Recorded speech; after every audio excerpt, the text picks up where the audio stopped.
What's up, people? It's your boy Level the Head back with another video. Hope y'all feeling good. You know what I'm saying? I'm feeling good. Just got done watching my Miami Heat put a thrashing on the Chicago Bulls and eliminating them for the 1-2-3. Looking forward to the next series or next playoffs with either the Indiana Pacers or New York Knicks. Anyway, I got an interesting video prepared for you. I got my sidekick, Mr. Frosty, and I got a little wave race playing in the background for y'all pleasure. So, let's get on into it. The title of this video is Microsoft or Sony. Microsoft or Sony. Now, I know some of y'all, when I get done, probably going to say neither. But you know what I'm saying? Just follow me and I'm going to set it up. Now, y'all know that this current generation, meaning the Wii, you know, the PS3 and the Xbox 360 is coming to a close. And we're starting and kickstarting a new generation with the Wii U, the Xbox Infinity, I guess that's what they're calling it, and the PlayStation 4. Now, I say Microsoft or Sony. Alright, y'all follow me? Now, I was watching a video with Hip Hop Gamer this morning, and he was talking about a whole bunch of stuff like he normally does. But he made one point about how he feels that with the next generation, referring to, you know what I'm saying, Sony and Microsoft, not Nintendo. He ain't really including Nintendo in this part. But when it comes to Sony and Microsoft and their next gen offering, it's going to be almost like going back to the Super Nintendo and Sega Genesis times. And y'all know how epic, how grand, you know what I'm saying, how stitched in our memory, you know, if you played gaming back in those days, you know, that time was. You know, Sega Genesis and the Super Nintendo was some of the best gaming you can get as a gamer. Just point blank period. There pretty much ain't been an era even came close to that time. You know what I'm saying? So he said he feels that, you know what I'm saying, with the next entry from the Microsoft Xbox and the next entry from Sony's PlayStation division, you know, with the PlayStation 4 and Xbox Infinity, it's going to be like back in the days with the Super Nintendo and the Sega Genesis. So I'm listening to him, and he getting hyped, and he going over the top, you know what I'm saying, like he always do. And I got to thinking about it and got to reflecting on what made the Super Nintendo and what made the Sega Genesis what it was. That battle and that rivalry and that generation of gaming. And as I contemplated and as I thought and as I reminisced, I quickly came to a realization that I had to disagree, for one. And two, it made me think about this current generation and the new generation and how I'm going to change something that I was going to do, now I'm not. What made the Super Nintendo and the Sega Genesis time so grand was what both systems had to offer, and how what they had to offer was distinctly different from one another. Meaning, if you own a Super Nintendo, as grand as that experience was, you missed out on a whole bunch if you didn't own a Sega Genesis. And vice versa. If you own a Sega Genesis, as grand as your experience was, you missed out on a whole bunch by not owning a Super Nintendo. Because they didn't offer the same thing. You know, you didn't have multiplats ruling the way. You know, you either owned the Super Nintendo or you owned the Sega Genesis, and your experience was totally different. You know, it was either Mario or Sonic. You know what I'm saying? Golden Axe.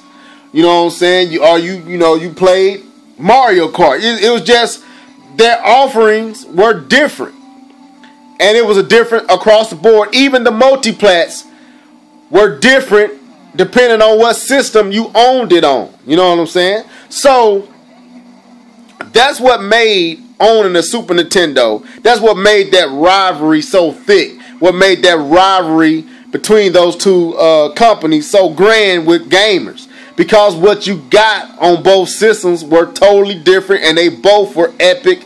Both were good experiences, but they were just totally different. So when I was reflecting, I owned all three. I owned the PS3, I owned the Xbox 360, I owned the Wii of last gen, or this current gen that's ended. And I got to thinking about it.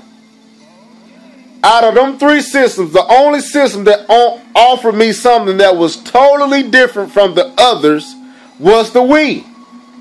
Now, of course, I'm a Nintendo fan. You can say I'm biased, but you can't argue with me on this. I owned all three, and I found myself buying most of my titles because I like fighting games. Now, I could have bought the fighting game on the Xbox 360 just as well as the PS3, but I end up buying them on the PS3 because of this right here, the controller. You know what I'm saying? I like the D-pad, you know what I'm saying, on the PS3. It just feels better than the Xbox 60's controller. So I bought a lot of my fighting games, my Soul Calibers, you know what I'm saying, my Tekkens, my Street Fighters, my Mortal Kombats, my Dead or Alive, because I'm a fighting game junkie. That's what I like. You know what I'm saying? I'm not a first-person fan. I'm pretty sure people lean towards the Xbox 360 when it comes to first-person shooters because of the way the controller is set up. But for the most part, at the end of the day, I wouldn't have missed out if I only owned a Xbox 360 or if I only owned a PS3. Now this is one of the best stages in this game. I hope Nintendo brings back wave races. I'm sorry for cutting off what I was talking about, but I had to say that. I love this stage. I love the music. Oh, a lot of memories coming back. But anyway, now like I said, I wasn't going to miss out on none of those games by not owning both consoles. Now, let me be correct and let me be fair. Yes, Sony and the PlayStation 3 has, you know what I'm saying, exclusive and first party titles. You know what I'm saying? You got the God of Wars, you got the Uncharted, you got the Infamous, you got the Killzones. You know what I'm saying? And whatever else they got, you know, a lot of other titles, you know.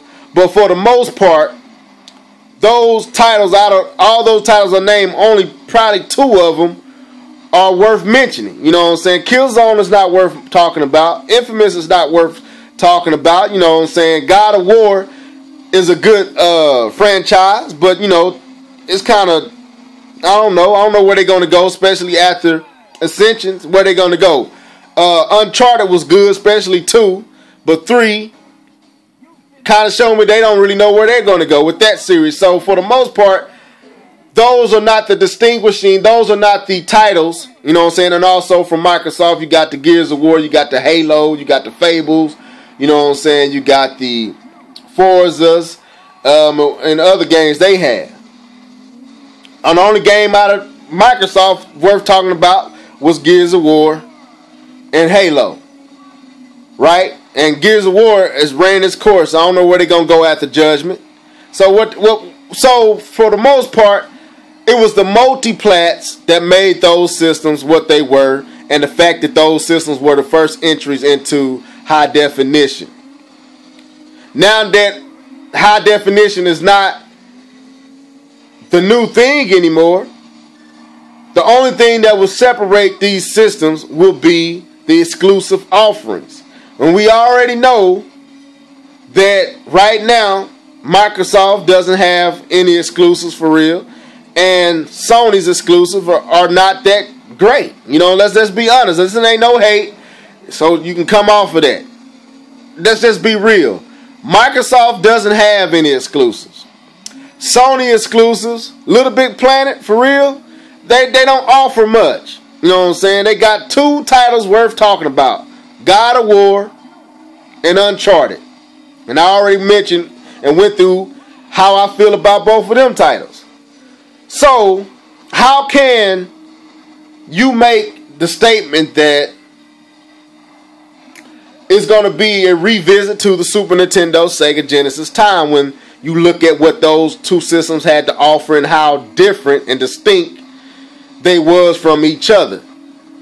And that's why I say Microsoft or Sony, because I'm not buying all 3. I'm going to buy what I own right now, the Wii U, right? And I'm going to buy the PS4 or the Xbox Infinity because the experience that I can get on the PlayStation 4, most likely, if it go anything like this current generation, I can get it on the Xbox Infinity and vice versa. So, what's the point of owning all three? And that's what I learned from this generation. That's a lot of money. You talking about $500, $600, in some cases $700 that I spent on both of those systems separately. When I bought the PS3, I spent about $500 when I got done buying the system and buying the games. Now, I bought the Slim when it was $299. I bought some games when I got done paying for it with the extra controller. You know, you got to have an extra controller. Came out to be like $500-something. When I bought the Xbox 360, it was $399. I bought an extra controller, and I bought two games. Ended up costing me like $560, $570. Not doing it this time, people. You know what I'm saying? I ain't stupid. And when it all came down to it, I could have bought everything that was on the PlayStation 3. I could have bought on the Xbox 360. Only thing that separated was the controller and the feel, and maybe some technical graphical aspects, you know what I'm saying, clear resolution, something like that, because the Xbox was the, you know what I'm saying, the platform that the developers used first. But outside of that, there wasn't nothing that made it different. And the first party offerings ain't worth the purchase of a system and spending that much for what they offering as exclusives. So for this current, or this next generation coming in, is either Microsoft or Sony for me. And I'm looking forward to next week. I want to see what Microsoft is talking about, because right now, Sony ain't selling me on anything. You know what I'm saying? I don't understand what the hype is about. I don't understand, you know, hip-hop gamers hype. I do. I understand what he's doing. He knows, just like all y'all know. If Sony jack up with this PlayStation 4, Sony is done. Let's just be real. You know what I'm saying? You don't have shareholders coming out like they just came out talking about they want to split. You know what I'm saying? They want their money invested. Now, this shareholder has 6.5%, $1.1 billion. That's how much of his part is worth. And he talking about he want his money invested into the profitable aspect of Sony, and he didn't include the PlayStation brand into that profitable aspect. That says a lot to me. So I understand that, you know, if you a Sony, big Sony fan, of course you're going to be hyping this up, because you know, just like everybody who keep up with gaming know, if Sony jack up with this PlayStation 4, that's it for Sony. You know what I'm saying? I hope Sony do well, because I don't want to see Sony go. I don't want to see Microsoft go. But you know what I'm saying? We know Nintendo ain't going nowhere, as much as they want to talk about the Wii U. But that ain't what we talking about here. It's either Sony or Microsoft for me. And I want y'all to leave y'all comments down below. You know what I'm saying? Which one are you going to buy? Because I'm telling you right now, it's not going to be worth owning both. And maybe I might be wrong. Maybe Microsoft might come up on some exclusives, and Sony might have some exclusives that are grand and can compete with what Nintendo is doing with their first party exclusives, but I doubt it. I believe it's going to be just like this generation that's ending, where the same experience you can have on the Sony brand system, you can have on the Microsoft, and vice versa. And Nintendo will be the only one offering those genuinely different experiences. You know what I'm saying? Like what you see playing before your eyes right now. That's Nintendo, baby. But anyway, your boy about to sign out. Mr. Frosty, you got something you want to say? Oh, yeah, that's pretty good. You know, we looking forward to the next playoff game with the Heat and whoever they going to play. But anyway, y'all don't want to hear about that. Deuces!